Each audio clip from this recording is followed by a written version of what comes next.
سبيل الدموع سبيل مريح تنهدى يا صاحي كي تستريح. بسم الله الرحمن الرحيم. الحمد لله رب العالمين والصلاة والسلام على أشرف المرسلين سيدنا ومولانا محمد صلى الله عليه وسلم وعلى آله وصحبه أجمعين. اللهم افتح علينا بفتوح العارفين حكمتك وانصر علينا خزائن رحمتك برحمتك يا أرحم الراحمين. اللهم نور قلوبنا بنور هدايتك كما نورت الأرض بنور شمسك أبدا أبدا. اللهم انفعنا بما علمتنا وعلمنا ما ينفعنا وزدنا علما برحمتك يا أرحم الراحمين. قالوا سبحانك لا علم لنا إلا ما علمتنا إنك أنت العليم الحكيم. رب اشرح لي صدري ويسر لي أمري واحلل عقدة من لساني يفقهوا قولي. ربنا إنك جامع الناس ليوم لا ريب فيه إن الله لا يخلف الميعاد. ربنا افتح بيننا وبين قومنا بالحق وأنت خير الفاتحين والحمد لله رب العالمين. بسم الله الرحمن الرحيم. قال المؤلف في هذا الكتاب رحمه الله تعالى ونفعنا بعلومه آمين. Salasatun turisu qaswatal qalbi, hubbun naum wa hubbur roha wa hubbul ukul ila akhirih. Sadaqallahul adzim. Para jamaah kaum muslimin rahimakumullah, pertama dan yang paling utama, marilah kita sama-sama panjatkan puja kali puji kehadirat Allah Rabbul Izzati, Zat yang telah melimpahkan rahmat dan berbagai aneka ragam nikmatnya kepada kita semua, terutama nikmat iman wal Islam serta nikmat sehat panjang umur.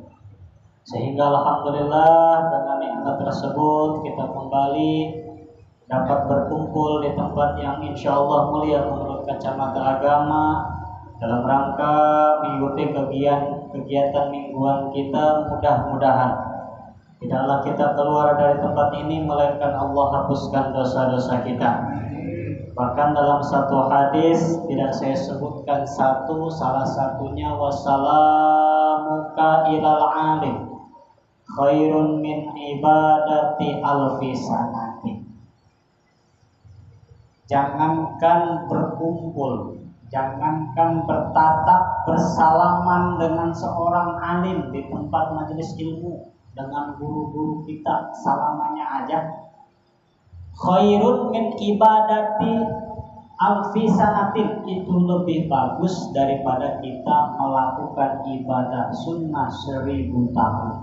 Masya Allah, 1000 tahun. Kalau kita pikirkan ini, kita semua termasuk umat Kangjeng Rasul, itu gak ada yang sampai umur 1000 tahun. Yang 100 tahun aja udah ribu, aduh, udah gak bisa kemana-mana gitu ya, apalagi 1000 tahun. Tapi bersalaman dengan seorang alim di tempat majelis ilmu itu lebih bagus daripada ibadah sunnah 1000 tahun. Masya Allah, untung luar biasa gitu ya. Kenapa saya sampaikan ini? Supaya lebih menanamkan rasa cinta kita ke tempat-tempat majelis ilmu dan ke guru-guru ngaji gitu ya. Nah, alangkah ruginya orang yang tidak hadir di tempat majelis ilmu, karena tidak ada ruginya, Pak. Tidak ada ruginya. Bahkan kan dalam salah satu riwayat dan masih hadis tersebut, melihatnya aja gitu ya. Kalau kita nggak kebagian tadi salaman, wa nadruka ilal alim ibadah, melihatnya saja sudah ibadah. Masya Allah, hanya melihat, apalagi sampai timbul rasa cinta gitu ya, timbul rasa mahabbah terhadap seorang alim, itu akan berlipat-lipat kali ganjaran kepada orang tersebut. Alhamdulillah, salah satu keuntungannya. Salawat ma'asalam anu makrunan bita'lim, semoga senantiasa Allah curah limpahkan kepada baginda Rasulullah Muhammad sallallahu alaihi wasallam, kepada keluarganya, kepada sahabatnya, termasuk kita semua sebagai umatnya yang senantiasa istiqomah, berusaha dan berupaya menjalankan atas segala syariat-syariatnya. Para bapak hadirin kaum muslimin rahimakumullah, pada pertemuan ini kita akan membahas 3 perkara yang bisa mewarisi qaswatal qalbi, yang bisa membuat hati kita bisa keras. Qaswatal qalbi, keras hatinya. Artinya hati kita itu bukan di semen, tapi hati kita itu keras, tidak bisa diterima jangankan turun hidayah Allah, tapi diberi nasihat-nasihat agama apapun dia tidak akan terima. Ini 3 perkara. Kata siapa? Kata baginda Rasulullah Muhammad sallallahu alaihi wasallam. Ini 3 perkara, Pak. Mana yang pertama? Yang pertama hubbun naum. Apa itu? Yang pertama yaitu orang tersebut itu demen banget sama yang namanya tidur. Tidur melulu kerjaannya. Awas, itu bisa membuat hati kita keras, Pak.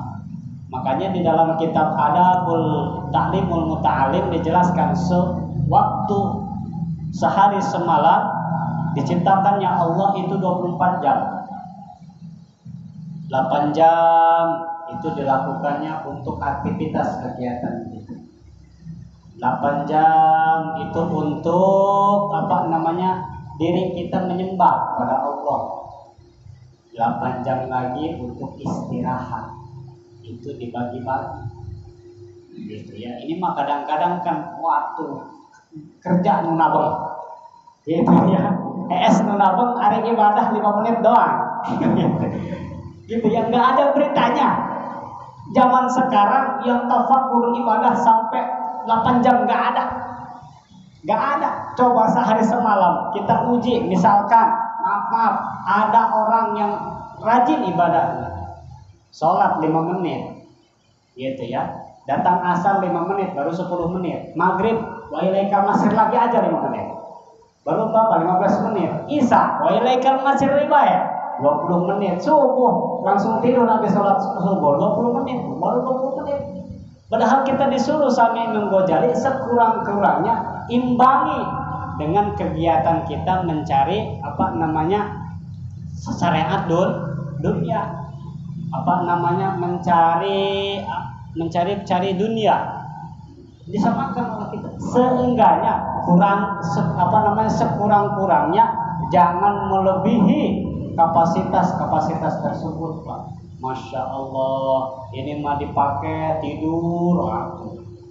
Tidurnya dia habis isya, emang habis isya, habis ngelaksanain sholat isya berjamaah 7:30, tidur jam 8, bangun jam 8 baik.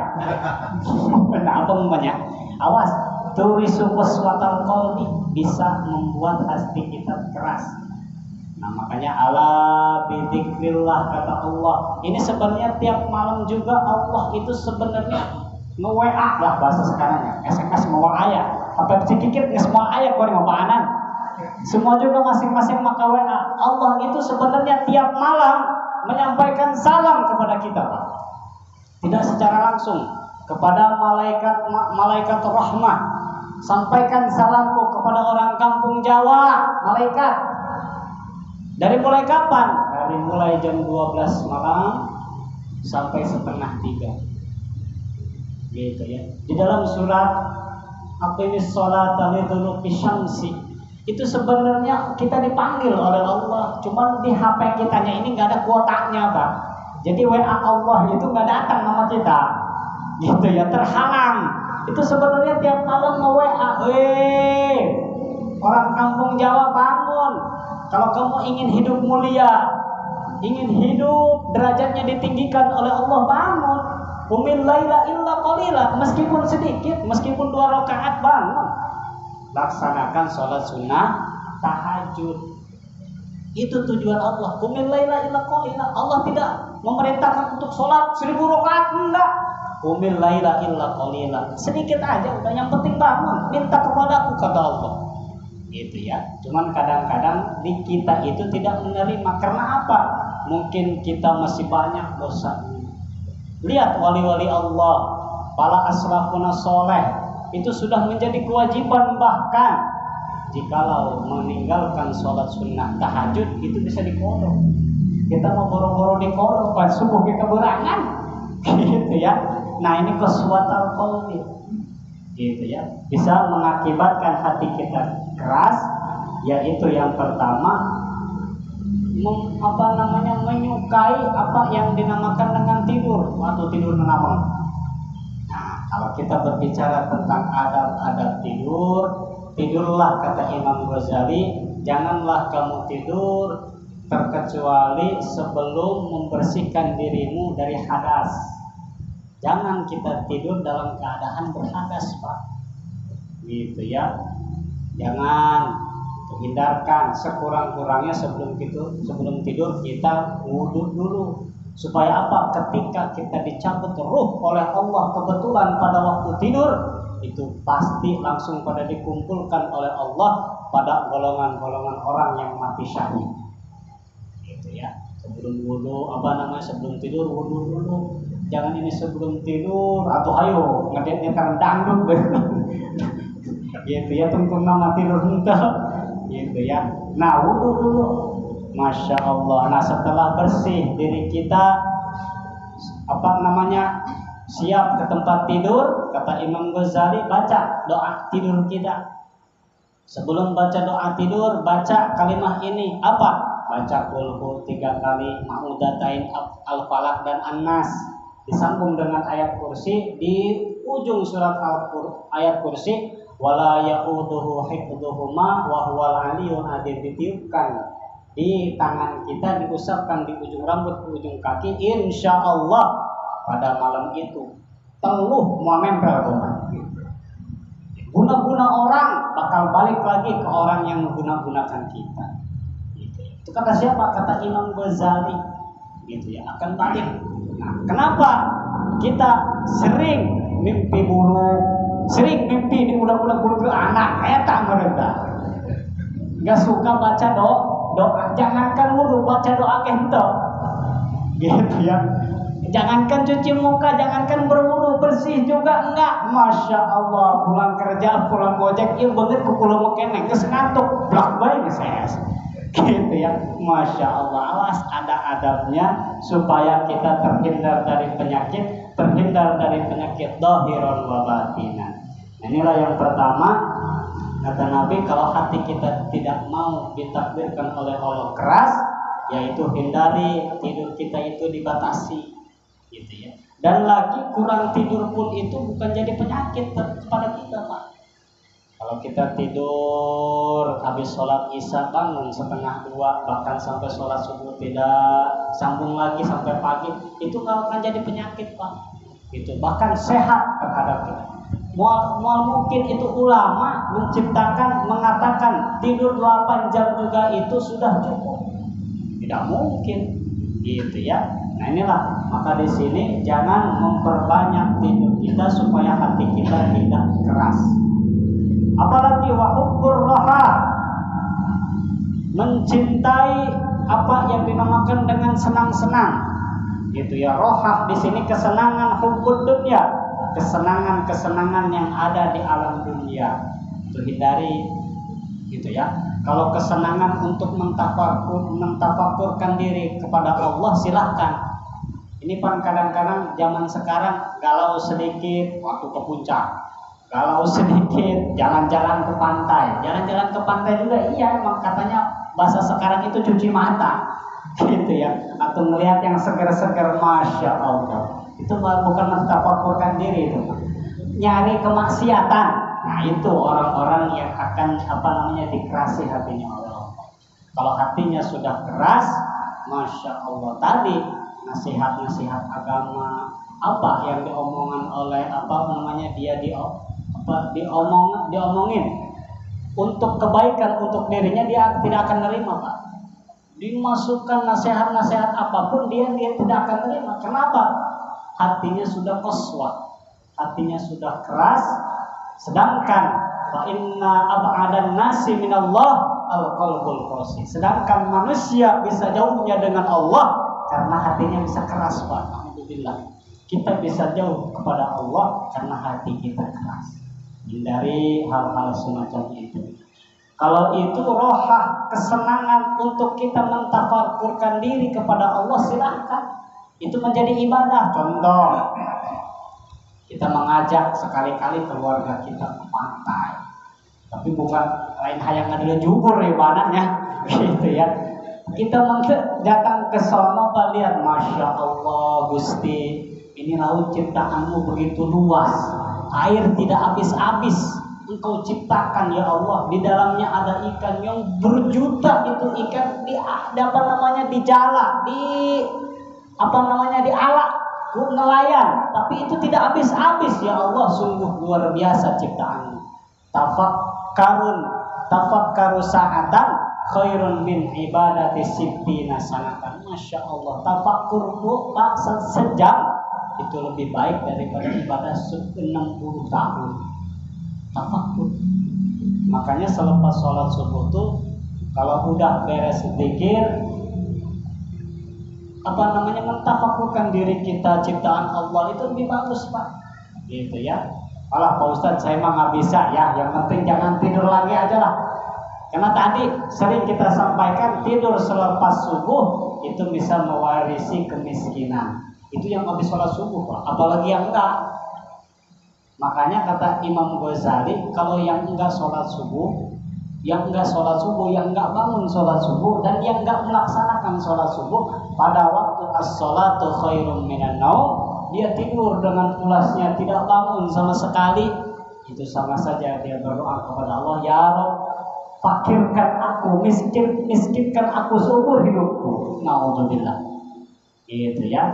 Nah, makanya lawan. Nah, ini kita hindarkan, kubur rohah di sini kita hindarkan. Mana lagi? Wahubbil ukul, mencintai, resep, suka makan, memperbanyak makan, itu sama bisa mewarisi hati kita bisa keras. Banyak makan, gitu ya.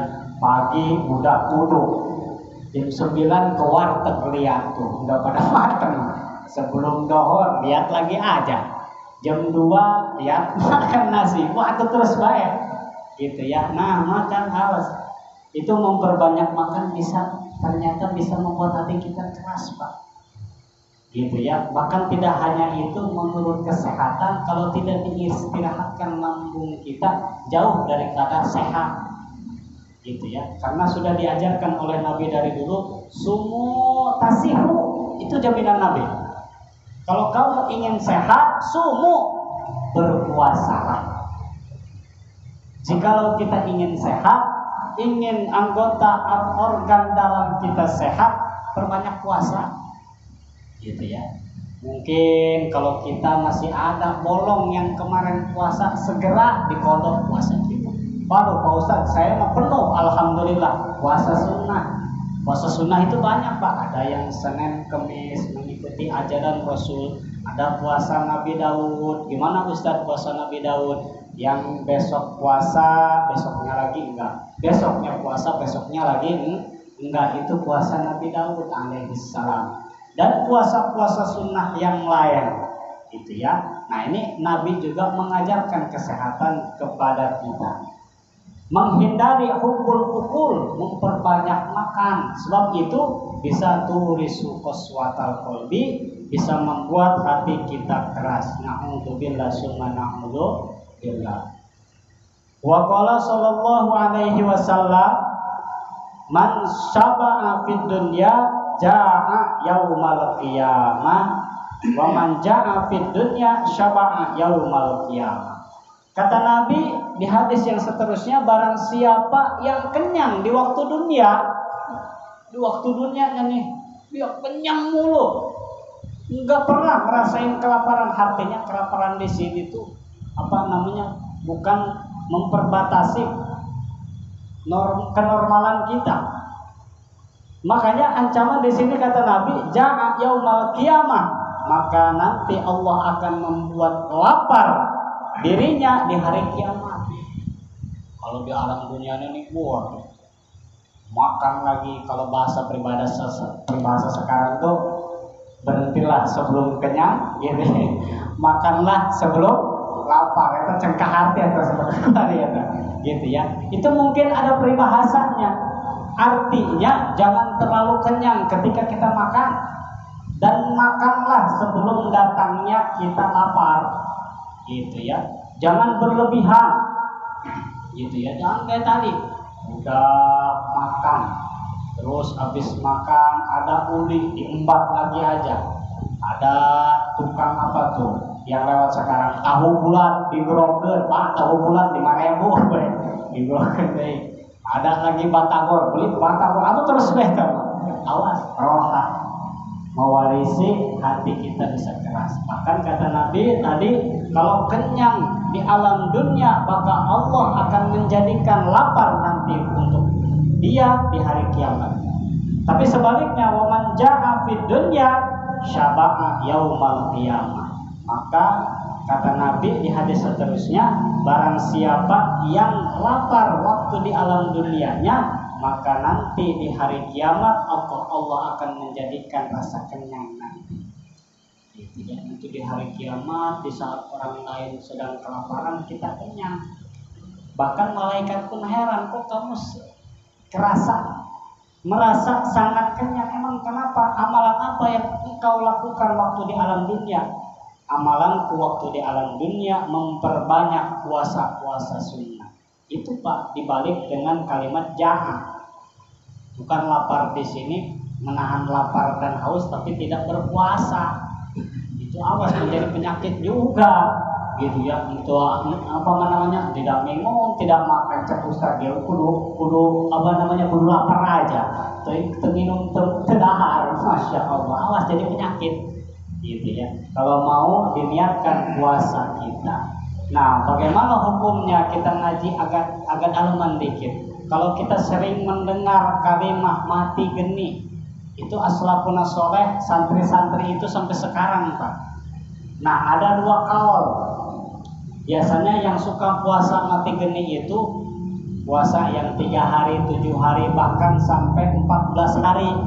Di ujung puasanya itu sahur normal, tapi bukan maghrib, bukanya nanti pas beduk subuh, gitu ya. Berarti hampir 24 jam. Nah, itu berbeda pendapat ulama yang paling masyhur itu pas waktu maghrib silahkan buka bagi yang mati geni, tapi jangan buka yang normal, cukup dengan air putih pun jangan penuh segelas penuh, hanya 2-3 teguk. Habis itu lanjutkan puasa. Nah, ada lagi yang berpendapat jangan puasa sampai subuh. Nah, yang berpendapat harus buka pas waktu maghrib meskipun hanya dengan air, berlandaskan di dalam Al-Quran, gitu ya. Sebab Al-Quran sudah mengenas, Allah sudah menyuruh kepada umatnya, kepada hambanya berpuasa dari mulai muncul fajar sampai tenggelamnya matahari, artinya sampai waktu maghrib. Itu udah dinas sama Allah Subhanahu wa ta'ala. Inilah balik. Man akala fawqa sab'i faqad akala al-haram. A'udzubillah. Dilanjutkan kata Nabi, barang siapa yang makan sesudah dia kenyang, faqad akala al-haram, itu sama dengan dia memakan makanan yang haram. A'udzubillah. Tadi itu udah habis 2 piring, udah kenyang, bari ngopi di depan ada lagi makanan tuh. Uli digerokan nih Pak, Mang 7.000 dimakan lagi amas. Yang tadinya uang kita itu hasil halal, gitu ya, didapatkan dengan cara yang halal, tapi masuk dari mulut kita ke anggota badan kita menjadi haram. Karena bisa jadi haram karena tadi kita sudah kenyang, sesudah kenyang kita terus dimasukkan lagi makanan sehingga makanan itu menjadi haram. Alhamdulillah. Nah, makanya awas, makanan-makanan haram kita jauhkan, apalagi yang syubhat apalagi yang haram. Ada lagi yang ragu. Kalau yang ragu itu kita tinggalkan saja, sebab kata ulama dah mayurbik ila malayurbik. Makan makananmu, laksanakan perkara yang tidak ragu menurutmu, tapi tinggalkan perkara yang menurutmu ragu. Itu ya ragu. Mana contohnya? Contohnya di dalam kitab Tausih dijelaskan. Ada orang yang bertanya-tanya tentang hukum belalang. Itu kan di kampung banyak sih, gitu ya. Nah, kalau yang tidak ragu silakan makan, tapi kalau yang ragu meskipun rupanya halal, yang ragu meskipun rupanya halal itu bisa haram. Jangan ragu ongkoh di dahar saya. Ini belalang halal apa haram sih? Makan aja lanjut. Itu awas. Kalau hati kita ragu tinggalkan. Gitu ya. Kalau hati kita ragu tinggalkan. Itu hukum fikih itu seperti itu. Gitu ya. Kalau kita yang yakin, sama seperti kita sering membahas tentang buah air di dalam ember yang kita mau bersuci. Ini semua yang tadinya suci. Tidak lama kita melihat sekelebatan anjing habis liwat dan kita menyangka, wah anjing itu pasti udah meminum air yang salah satu ember itu. Nah, kita meyakini yang dijilat pasti itu ember yang A, yang B yang suci. Itu yang B, meskipun yang benar yang dijilat yang B, itu kita yakinnya yang B yang enggak, tidak jadi masalah. Itu hukum fikih, gitu ya. Dan itu pemurahan syarat. Tapi kalau kita melihat dengan jelas ember itu yang dijilatnya yang A, atau jangan dipakai yang A, gitu ya. Ini mah sudah melihat ongkoh yang A, jadi pakai mau A, kata mahram jadah gitu. Gak tahu haram dipakai, gitu ya. Nah, inilah. Mana lagi? Sayyidul amal al-ju'. Pemimpinnya seluruh amal itu daripada rasa lapar kita. Karena ketika kekhusyuan pentafakurkan diri kita itu bisa menimbulkan rasa kekhusyuan di dalam diri kita, kata Nabi, sayyidus sabab, sayyidul ju', itu salah satunya dengan rasa mengosongkan perut kita. Tidak mungkin kita bisa menimbulkan kekhusyuan di dalam diri kita kalau perut kita masya Allah penuh. Contoh kecil bulan puasa, puasa kemarin. Itu ya, kita berlebihan kan. Kata abahnya udah ngumpul nih, abahnya, anaknya, cucunya, mantunya, semua udah pada kumpul. Jam menunjukkan 5:30 bang. Kata abahnya, jam berapa ini? Masih setengah jam kene bah. Kebel amat, lama amat. Ini abah udah lapar dia. Tekawawa sini. Jangan ada lalur aja nih. Gitu ya. Masya Allah, ini abahnya udah gak kuat. Akhirnya udah 5 menit lagi semua ada di situ Pak. Namanya juga bulan puasa kan sarsir ya. Kolak ada, jus buah ada, masya Allah, berbodoh kayak. Tadi ke gemblong, uli ada Pak, liwet ada, semua ada. Akhirnya jam menunjukkan maghrib. Kata di musola, kata di masjid, Allah, itu yang ada belum sampai bar itu berbodoh biar 7. Isang be habis 7, masya Allah. Isang habis 7, atau hayu sok buah terus, atau yang ini habis, yang itu habis, yang ini digaris, yang ini dimakan terus, sampai waktu ngadangkat begitu. Aduh, jangankan taraweh, sholat maghrib gentok, itu yang dikhawatirkan oleh Nabi. Jangankan ibadah, jangankan berzikir, ibadah juga tidak sanggup. Nah, inilah gustinya sakabeh amal, seluruh amal, yaitu al-ju' dengan rasa lapar kita. Karena kalau perut normal, tidak terlalu lapar, itu ibadah juga tenang gitu. Tapi jajal mau kebuk gitu ya, udah semua diisi itu, aduh, olap ya teman. Atau sujud kita bisa ya, kita bisa nanggung gitu ya, karena terlalu penuh di dalam perutnya. Alju mahul ibadah. Nah, selain daripada itu, rasa lapar juga sumsum yang tadi pemimpin dan yang mewakili pemimpin itu sama, yaitu rasa lapar salah satu ibadah. Ahyu qulubakum biqillatil duha wa qillatis syab'i wa tahhiruha bil ju' tasfu wa tarku. Kata Nabi di hadis yang seterusnya, menghidupkan kamu semua dengan hati-hati kamu. Dengan apa?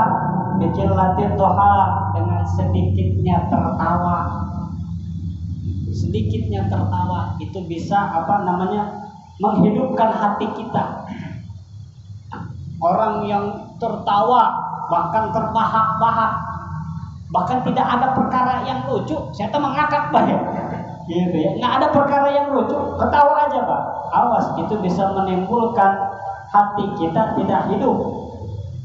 Makanya di sini suruh sama Nabi, hidupkan hati kalian semua biqillatil duha, dengan menyedikitkan gumuyu, menyedikitkan tertawa, gitu ya. Boleh tertawa kita kalau ada sebab. Kalau nggak ada sebab tertawa, ini ada lepas ya, gitu ya, orang gelo itu mah. Biqillatil duha, gitu ya, tersenyum, mesem. Nah, itu salah satu ibadah. Kalau datang hahaha wae kan ya, bising-bising serikeun batur Pak. Dan aseserian dia nggak sholat seserian, gitu ya. Biqillatil duha wa qillatis syab'u, dan menyedikitkan rasa kenyang. Nah, itu bisa wa tahhiruha, bisa mensucikan hati kita dengan rasa lapar. Tasfu wa tarku, itu adalah jalan satu-satunya yang bisa membersihkan hati kita dan bisa membuat hati kita bisa lemes. Jadi nasihat agama langsung bisa ditangkap dengan kita, gitu ya. Nasihat-nasihat, pepatah-pepatah ulama, pepatah-pepatah Rasul, kalam-kalam Allah itu bisa diterima dengan kita. Makanya ciri orang mukmin itu kan ya, ketika dibaca akan ayat suci Al-Quran, itu bisa ngegetar hatinya, merasa hatinya itu bergetar. Itu cirinya orang mukmin. Nah, itu ciri hatinya itu hidup.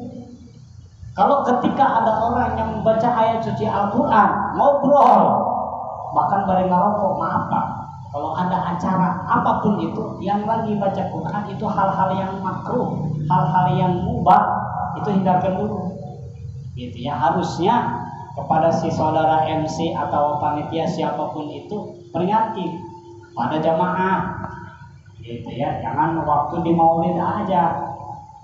Agungkan Al-Quran, hormati orang yang membaca Al-Quran dengan sikap kita, gitu ya. Ini ada orang yang lagi baca Quran, aku ngobrol apa, gitu ya, ngobrol, bahkan ada ngobrol cus bae dong kereta, gitu ya. Itu tidak menghormati orang yang sedang membaca Al-Quran.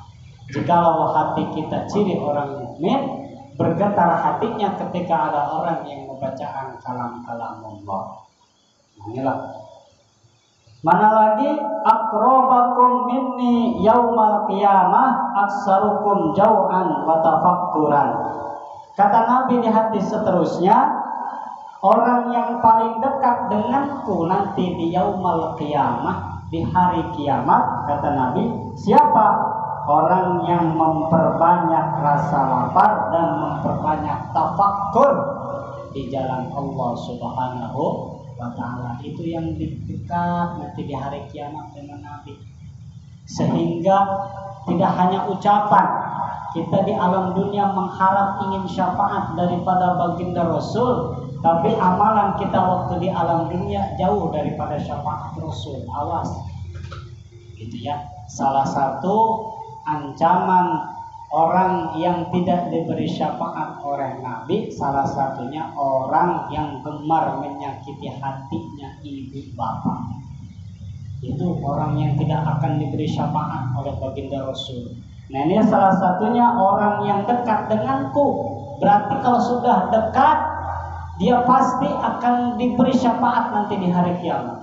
akan diberi pertolongan oleh Kanjeng Rasul. Siapa?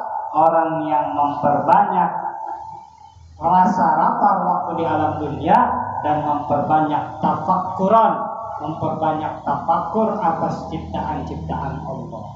Itu ya, mentafakkurkan diri, itu ya. Namun memperbanyak tafakur di dalam diri kita supaya hati kita lemas.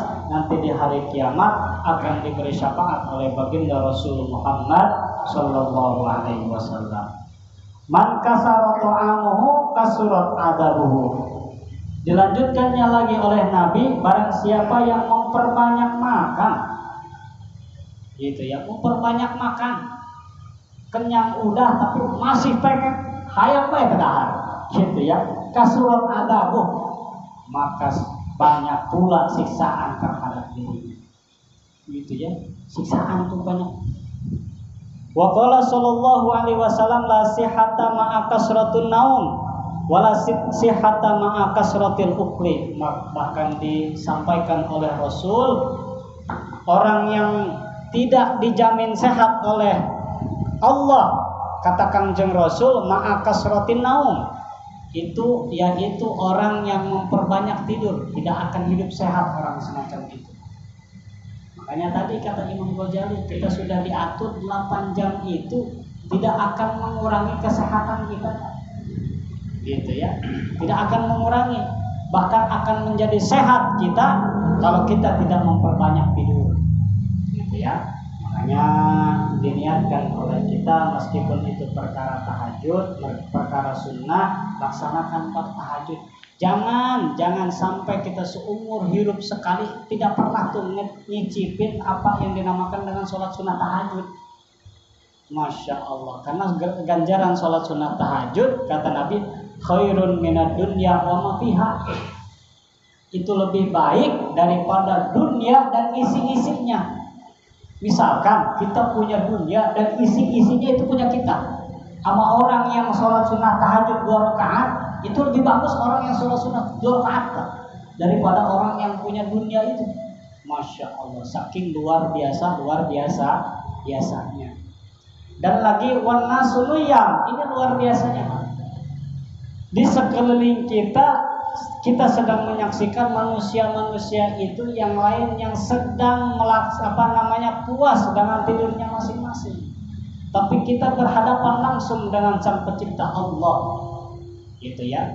Kita disaksikan oleh Allah, disaksikan oleh para malaikat. Sesudah malaikat rahmat itu turun, menyampaikan salam dari Allah, kita bangun, kita membalas salam dari Allah. Itu malaikat langsung menyampaikan, ya Rabb, ini Fulan bin Fulan orang kampung Jawa bangun tadi dia.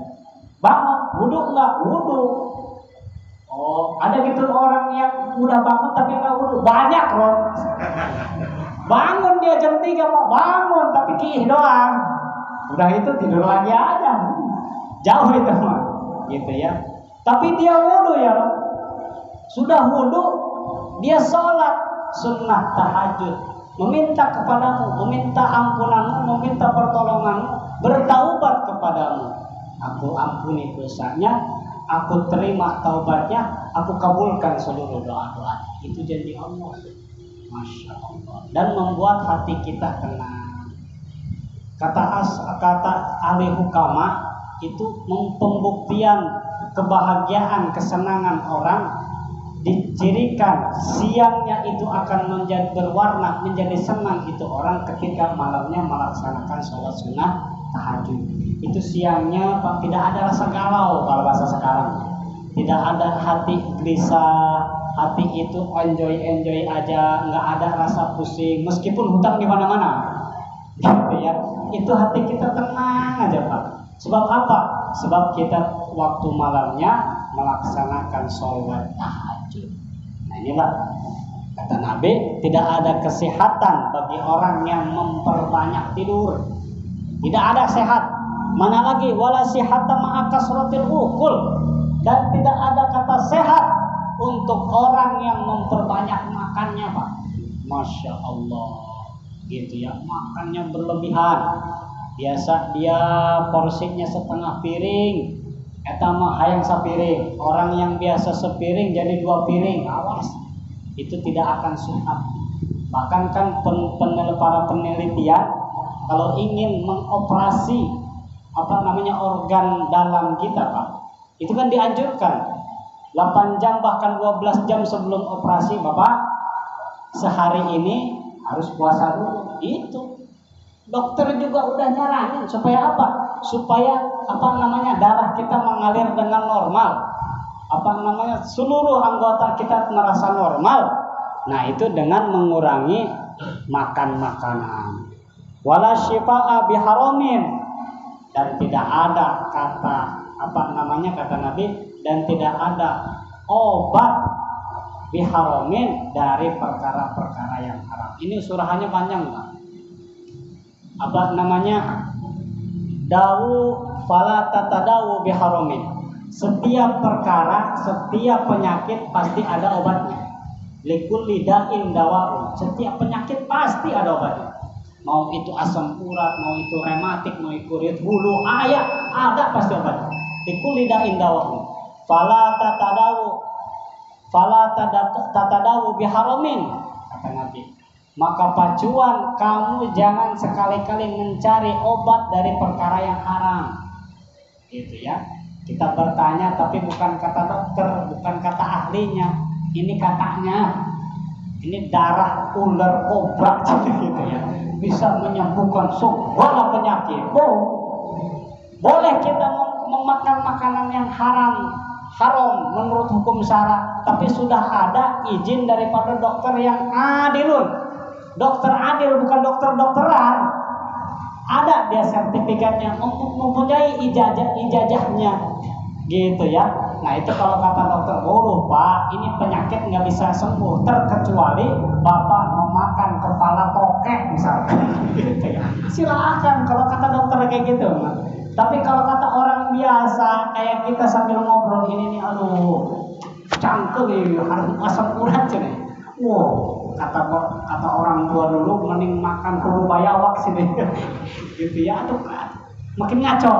Wala tatadawu biharamin, kata Nabi, tidak ada obat yang bisa menyembuhkan penyakit dengan perkara-perkara yang diharamkan oleh Allah Subhanahu wa ta'ala. Mudah-mudahan kita diberikan ilmu yang bermanfaat, mudah-mudahan kita dipanjangkan umur, diberikan kesehatan zahiran wa batinan, mudah-mudahan kita selalu diberikan keistiqomahan. Bi barakati ummil kitab Al-Fatihah.